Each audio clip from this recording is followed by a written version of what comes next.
Bonjour, voilà, je me présente dans un premier temps. Je suis Madame Georget, l'infirmière du collège Marie-Laurencin.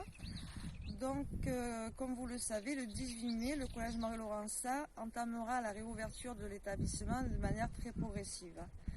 Là, je m'adresse à vous pour vous donner des recommandations qui ont été émises par les autorités sanitaires du pays pour le bien-être et la santé des élèves. Alors la première recommandation, les parents sont invités à prendre la température de leurs enfants avant de venir au collège. Cette température, elle ne doit pas être supérieure ou égale à 37,8. Dans ce cas, vous ne l'amenez pas au collège, vous l'orientez vers un médecin pour avoir un avis médical. Si votre enfant présente des signes du Covid-19, comme vous le savez, la toux, l'éternuement, les courbatures, les maux de tête, une fatigue inexpliquée, une fatigue intense, des troubles digestifs à type de diarrhée, ou alors cette notion d'avoir perdu la sensation du goût quand on mange, et cette sensation d'avoir perdu aussi la sensation de ressentir les odeurs. Là, vous ne le mettez pas à l'école, ce sont des signes, ce sont des symptômes, il peut y en avoir un, plusieurs. Vous l'amenez consulter, voir un médecin pour qu'il puisse avoir une prise en charge adaptée, votre enfant et la famille. Je voulais signaler aussi que si votre enfant présente une difficulté respiratoire ou un essoufflement, n'hésitez pas à appeler le 15.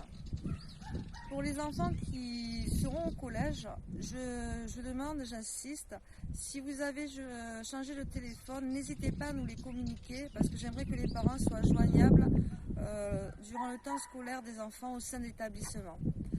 Parce qu'en cas de suspicion, je vais dire, je contacterai les parents pour qu'ils puissent venir rapidement chercher leurs enfants, qu'ils puissent aller voir un médecin, et cela tout en conservant les gestes barrières et tout en adoptant la notion de distance sociale. Pour ne pas oublier aussi quelque chose d'important, tout enfant qui aura présenté des symptômes, qui n'aura pas pu venir au collège parce qu'il aura été fatigué, la réintégration de l'établissement, il faudra quand même que j'ai un certificat médical, que l'établissement ait un certificat médical pour pouvoir réintégrer le collège pour une notion de santé publique dans l'établissement.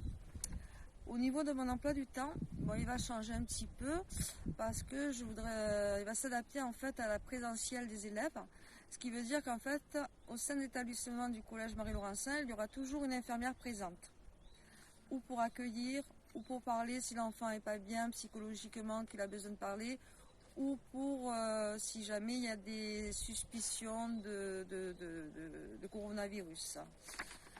Ce que je voudrais vous dire aussi en même temps, c'est que n'hésitez pas, si vous avez besoin, contactez-moi par le numéro du collège, je serai à votre entière disposition si vous avez des questionnements. Voilà. Dans tous les cas, si vous avez besoin, vous me contactez par le téléphone, par le numéro de téléphone du collège. Bon, maintenant, je vous remercie de votre engagement, de votre confiance. Et puis merci de votre écoute. À bientôt. Merci beaucoup.